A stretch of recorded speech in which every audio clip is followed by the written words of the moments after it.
अस्सलाम वालेकुम and welcome to my channel.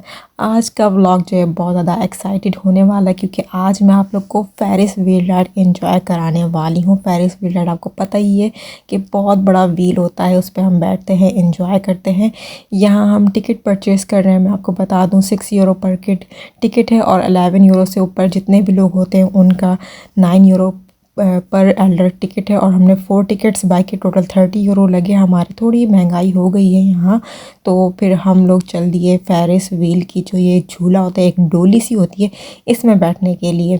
तो यहाँ पर हमने इस व्हील राइड को बहुत इन्जॉय किया और आपको भी मैं इस व्हील राइड को इन्जॉय कराने वाली हूँ। ये व्हील राइड असल में डिफरेंट एरियाज़ में लगी रहती है। पहले ये लेक की तरफ थी क्योंकि लेक का एरिया विजिटिंग एरिया है, तो वहाँ पर टूरिस्ट आते हैं, लोग आते हैं, तो वो भी इसको एंजॉय करते हैं। रश होता है थोड़ा बहुत वहाँ, लेकिन ये स्टेशन का एरिया, ये भी विजिटिंग एरिया है, तो यहाँ पर भी लोग विज़िट करने आते हैं और दूसरे सिटी से, एक सिटी से दूसरे सिटी चले जाते हैं। तो लोग जो है टूरिस्ट वगैरह के लिए ये बहुत ज़्यादा मतलब इन्जॉयबल चीज़ है कि वो इसमें बैठ के एंजॉय करते हैं, पूरा सिटी का नज़ारा करते हैं। एक्चुअली पूरा सिटी इससे नज़र आता है, लेकिन सिर्फ टॉप जो है हाउसेस के वो नज़र आते हैं। जो बड़ी बिल्डिंग्स होती हैं उनकी जैसे हाइट नज़र आ रही होती है। आप देख रहे हैं कि बिग बिल्डिंग्स हैं, कैसी उनकी हाइट्स हमें नज़र आना शुरू हो गई हैं, हम उनकी हाइट तक जा रहे हैं।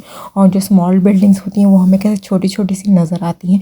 बहुत अच्छा लगता है जब ये फेरिस व्हील राइड जो ऊपर की तरफ चला जाता है, हम नीचे जब झांकते हैं लोगों को तो देखें कितने छोटे छोटे से लोग नज़र आ रहे हैं। तो बड़ा ही मज़ा आ रहा होता है कि इतनी ऊंचाई के ऊपर जाकर आप इसको एंजॉय करते हैं। यहाँ स्टेशन है, मैं आपको ये दिखा रही हूँ कि ये भी कितना खूबसूरत लग रहा है। इसकी क्लॉक बहुत ऊपर है और हम इतनी ऊपर आ गए हैं। इस डोर से बाहर झाँकना मुझे बहुत अच्छा लगता है। अच्छा, मेरी बेटियों को भी फेरिस व्हील जो है बहुत पसंद है। हमने एक ही राइड ली थी, मतलब एक दफ़ा 3 टाइम्स इसको झुलाते हैं जब हम 9 यूरो का टिकट बाय कर रहे हैं। तो मेरी बेटियां उसके बाद भी कहने लगी कि हमें और इसको एंजॉय करना है। आप देख रहे हैं कैसा पूरा का पूरा आंतवर्पन सिटी हमें नज़र आ रहा है इतना क्लियरली। अच्छा, ये फेरिस व्हील जो है मैंने फ़र्स्ट टाइम शादी के बाद अपने हस्बैंड के साथ ही एंजॉय किया था, जब हमारी नई नई शादी हुई थी, और बहुत मज़ा आया था। उसके बाद लास्ट ईयर जो है मैं गई थी जब बच्चों की छुट्टियां थी यहाँ, तो अक्टूबर के मंथ में, और बच्चों के साथ एंजॉय किया था। उस वक्त भी बहुत मज़ा आता है, उस वक्त लेक की तरफ था।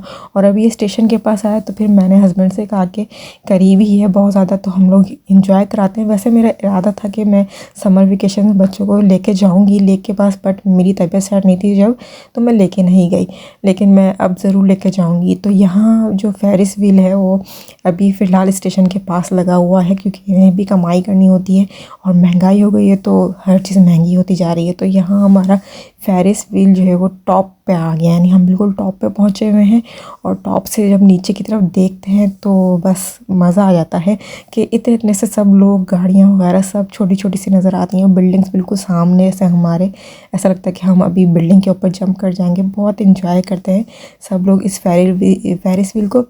हमारी साथ वाली जो डोली थी उसके अंदर एक ग्रुप था मेल फीमेल का, तो वो लोग बहुत शोर कर रहे थे। यहाँ स्टेशन हमें नीचे से ऊपर की तरफ जा रहे हैं। असल में ये 3 राउंड्स देते हैं हमें। मैंने बस 1.5 राउंड की वीडियो शूट की थी, ज़्यादा वीडियो शूट नहीं की, फिर वो बोरिंग हो जाता है। तो ये मुझे स्टेशन जो है इसकी वीडियो शूट करनी थी, किस तरीके से हम स्टेशन को देखते हैं करीब से। ये देखें, आप करीब से देखना एक अलग ही एक्साइटमेंट होती है स्टेशन को या किसी भी चीज़ को, जब वो ख़ास तौर से ऊंचाई पर हो। तो ये मुझे बहुत अच्छा लगता है, इसके टॉप वगैरह सब मैं इतने करीब से फ़र्स्ट टाइम देख रही थी, तो बहुत अच्छा लग रहा था। खैर, फेरिस व्हील की इंजॉयमेंट हम लोगों ने की और मेरी बच्चों को भी बहुत मज़ा आया। मेरी बच्चियाँ तो कह रही थी कि मम्मा एक और बार करते हैं, लेकिन इट्स वेरी एक्सपेंसिव, 30 यूरोस लग गए थे। खैर, उसके बाद मैं बच्चों को लेके गई थी उनकी गोल्ड इयररिंग्स के लिए, इस शॉप पर आई हूँ। तो आप देख रहे हैं, असल में मैं लास्ट ईयर भी गोल्ड इनकी इयररिंग लेना चाह रही थी, और गोल्ड की जैसे ज्वेलरी है वो ख़रीद के रख लें तो ज़्यादा अच्छा रहता है। मीन्स के ये कुछ लॉस तो इसमें होता नहीं है, ख़राब तो होने वाली चीज़ है नहीं। तो हमने इनसे गोल्ड की इयररिंग्स मांगी थी, तो इन्होंने हमें गोल्ड इयररिंग्स दिखाई। पहले तो ये साहब नखरे कर रहे थे। अच्छा, मैं आपको एक बात बता दूं कि यहाँ गोल्ड जो है वो मोस्टली यहूदी बेचते हैं यानी ज्यूइश, और इन लोग का गोल्ड का ही बिज़नेस होता है। बट ये थोड़ा नखरा दिखा था उसने, फिर दिखा दी हमें गोल्ड की ईयररिंग्स। आप देख रहे हैं छोटी छोटी सी बच्चों के लिए ईयररिंग्स ये दिखा रहा था हमें।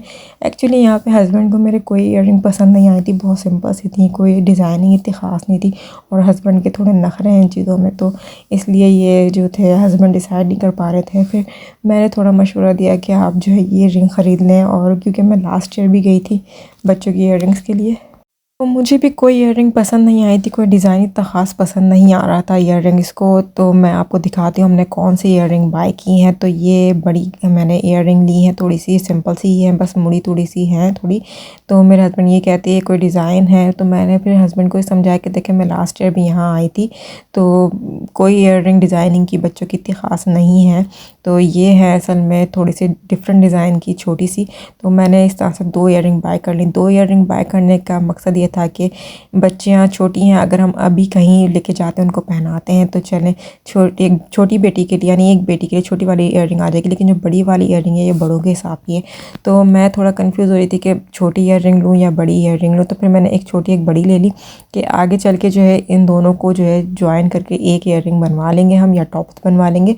क्योंकि बचपन में तो चलें छोटी ईयररिंग चल जाती, लेकिन बड़े होकर तो बड़ी ईयररिंग चाहिए होती हैं। और फिर ये है कि पता नहीं बच्चे पहने ना पहने बड़े होकर के वो नखरे दिखाएं कहें कि नहीं हमें ईयररिंग नहीं पसंद, क्योंकि यूरोप में तो टॉप्स पहनती हैं फीमेल ज़्यादातर, या फिर आर्टिफिशियल ज्वेलरी डिज़ाइनिंग वाली पहनती हैं, और हम लोग पाकिस्तान इंडिया में ही पहनते हैं बालियाँ या ईयररिंग्स। तो इसलिए मुझे थोड़ा डाउट हो रहा था कि मैं लूँ या नहीं लूँ। हस्बैंड को डिज़ाइनिंग पसंद नहीं आई, तो मैंने समझाया कि दूसरी शॉप्स पर नहीं मिल रही हैं इस तरह की डिज़ाइनिंग, बस हर जगह ऐसी सिंपल सी हैं और थोड़ी एक्सपेंसिव है। मतलब अभी बराबर वाली शॉप है, वहाँ वो 300 के टॉप्स दे रहा था, तो मैंने कहा उसके पास डिज़ाइनिंग है बट उसके एक्सपेंसिव बहुत हैं।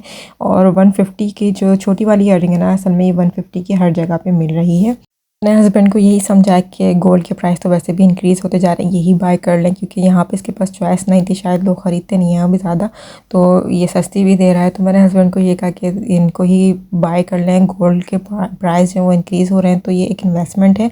लाइक 5 साल के बाद हो सकता है ये 120 की जो हमें गोल्ड रिंग मिली है ना छोटी वाली, बड़ी वाली 160 की है, तो हो सकता है ये 200 220 की सेल हो, और दो छोटी वाली वो हो सकता है 160 70 तक की सेल हो जाए, और हो सकता है इन दोनों को मिलाकर हम एक न्यू ईयररिंग बनवा लें। तो ये एक इन्वेस्टमेंट है। एक्चुअली गोल्ड के प्राइस तो डे बाय डे हाई ही होते जा रहे हैं, इसलिए अगर आप पहले से गोल्ड ख़रीद के रख लें तो आपके फ्यूचर में किसी ना किसी काम आ ही जाएगा गोल्ड। क्योंकि मैं लास्ट ईयर भी ढूंढ रही थी गोल्ड ईयररिंग्स, और डिज़ाइनिंग की वजह से मैंने नहीं ली थी, और 150 की छोटी वाली ईयररिंग मिल रही थी तो मैंने नहीं ख़रीदी, और पैसे मैंने लास्ट ईयर के ही जमा किए हुए। तो इस बार मैंने हस्बैंड से कहा कि भाई जो भी मिली है फ़िलहाल ले लें, क्योंकि आगे चल के हमने इसको थोड़ा सा चेंज करा लेना है। तो मेरे हस्बैंड ने सुन लिया कि चलो ठीक है यही ले लेते हैं। तो हमने ये दोनों गोल्ड ईयररिंग्स दोनों बेटियों के लिए बाय कर ली। छोटी मतलब ये डिसाइड नहीं किया कि कौन सी वाली कौन सी ईयररिंग पहनेगी, मतलब ये दोनों के लिए ही हैं, और फिर आगे चल के शायद मैं इनको जो है चेंज करा लूँ, दोनों को मिलाकर एक बनवा लूँ। सो यहाँ गोल्ड ईयररिंग की कहानी तो हमारी ख़त्म हुई। गोल्ड एक्सपेंसिव हो रहा है, इसलिए आपको ही मशवरा दूँगी पैसे जमा हो जाए तो गोल्ड ही ख़रीद के रख लें, क्योंकि वो 2-4 साल के बाद वो डबल प्राइस में बिक सकता है। नेक्स्ट ये हुआ था कि मेरे हस्बैंड ने मुझे कहा कि हम बबल टी पीते हैं। लास्ट टाइम भी हम लोग जब बाहर निकले थे तो हस्बैंड ने कहा था बबल टी पीने का दिल कर रहा है, तो उस वक्त हमने नहीं पी थी, लेकिन फिर हम बबल टी के लिए शॉप में आए, और यहाँ आप देख रहे हैं ये स्क्रीन है, स्क्रीन के ज़रिए हमें ऑर्डर देना होता है। मैंने इसकी वीडियो शूट नहीं की थी क्योंकि टाइम ही नहीं था वीडियो शूट करने का, हम बबल टी ऑर्डर देने में लग गए थे। यहाँ हमें बबल टी मिल गई तो हमने ये इन्जॉय की। स्क्रीन से एक्चुअली हमें ऑर्डर देना पड़ता है बबल टी का, या जो भी आप लेने के लिए आए हैं, खाने के लिए आए, पीने के लिए आए, उसका ऑर्डर आपको स्क्रीन से देना होता है, और स्क्रीन जो है उसमें आपको बैंक कार्ड यूज़ करना होता है। तो हमने यहाँ बबल टी ली। मैं अपनी बबल टी का बताती हूँ कि मैंने ग्रीन टी के साथ स्ट्रॉबेरी फ्लेवर लिया था, क्योंकि वो पूछ रहे थे कि नॉर्मल टी यानी ब्लैक टी लेनी है आपको या ग्रीन टी लेनी है। मैंने प्रेफर किया कि मैं ग्रीन टी ले लेती हूँ, उसके साथ कोई भी फ्रूट का फ्लेवर ले सकते हैं। लाइक मुझे स्ट्रॉबेरी ज़्यादा पसंद है, मैं स्ट्रॉबेरी ले लेकिन गलती हुई क्योंकि ये बहुत खट्टी थी, इतनी अच्छी नहीं लगी, तो मैंने फिर हस्बैंड से एक्सचेंज कर ली थी। लाइक क्योंकि इसमें दूसरा फ्लेवर जो है वो तारो मिल्क का है, मतलब तारो लीव्स होते हैं उनके साथ मिल्क है, तो वो ज़्यादा अच्छा था। वो अक्सर में थोड़ा स्वीट सा था और जो मैंने ली थी वो बहुत खट्टी थी, तो हस्बैंड को स्ट्रॉबेरी पसंद आई थी और मुझे तारो वाली पसंद आ रही थी। बबल टी का मैंने अपने हस्बैंड से पूछा कि ये किस चीज़ से बनती है, तो हस्बैंड ने बताया कि चाइनीज़ कुछ बबल्स होती हैं या चाइनीज़ फ्रूट होता है उससे बनते हैं ये बबल्स, और उससे ये टी बनती है। लोग बहुत शौक से पी रहे हैं और आजकल बहुत ट्रेंड में चल रही है बबल टी। तो ये असल में डंकिन डोनट की शॉप है जहाँ पे हमने बबल टी एंजॉय की। होप्स हो गया आज का व्लॉग आपको पसंद आया होगा। इसी के साथ ही मुझे दीजिए इजाज़त। अल्लाह हाफ़िज़। फेसबुक इंस्टा को ज़रूर फॉलो कर लें और आपको होप्स हो कि पेरिस पसंद आया हो।